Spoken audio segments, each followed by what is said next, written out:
name is Caitlin Horrell, and for today's speech, I'm going to be talking about someone who has a big impact on my life, and for me, it's my grandmother.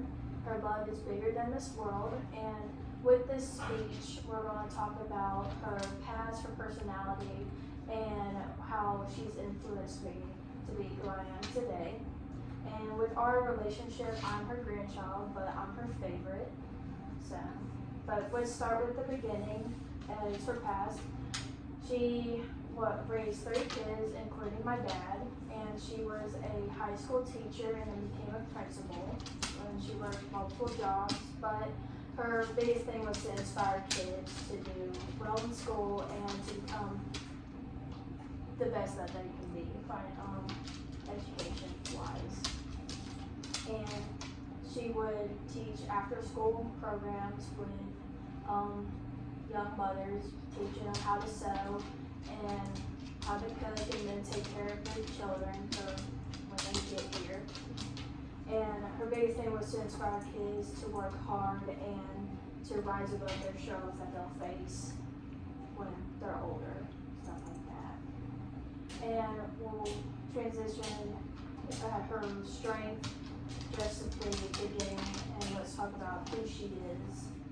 Her personality is she's caring, creative, and smart. And with that, her caring is she will welcome everyone with open arms, just like her family. Could be a total stranger, but she'll welcome them, care for them, do whatever that they need, or if they need a listening ear, she'll do that, give advice, anything to make sure that person is okay.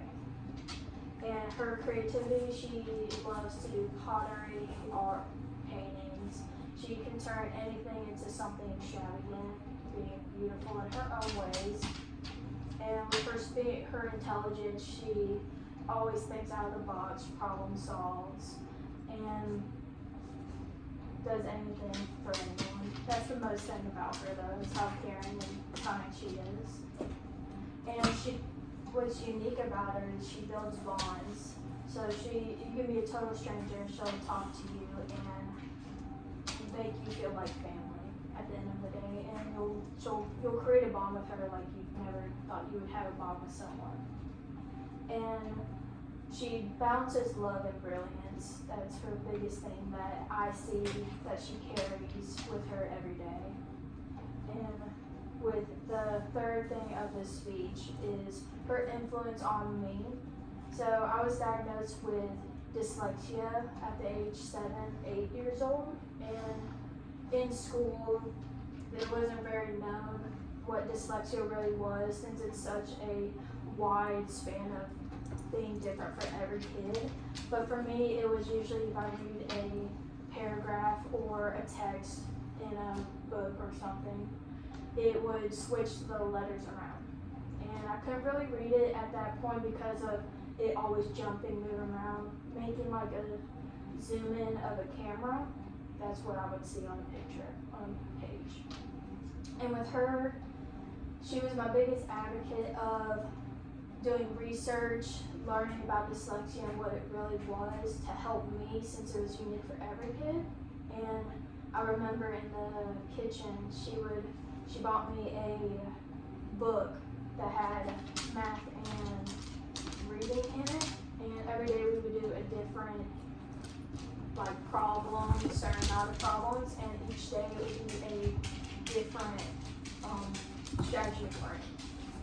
So with her doing that for me, and also talking in the kitchen, it was mostly like my therapy with her, because I would get frustrated if I couldn't do something, because that's who I am.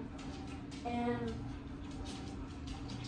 with her, she talked me down, told me it's okay, and that it's okay to be different with it, and she taught me compassion and self-worth with that, also being okay to be different. And she was my rock, basically, in my life, and was teaching me all these simple things in life. And then the last thing is, I think we should all be grateful for what he has taught us throughout the day. And what she has done for us in her life. And I try to follow in her footsteps every day, not always, but most of the time. And then just for us to be reminded of, we should be reminded of her kindness and compassion, that it matters. And to always do one act of kindness each day, because you don't know if that can change someone's life or not. And then, yeah, so thank you.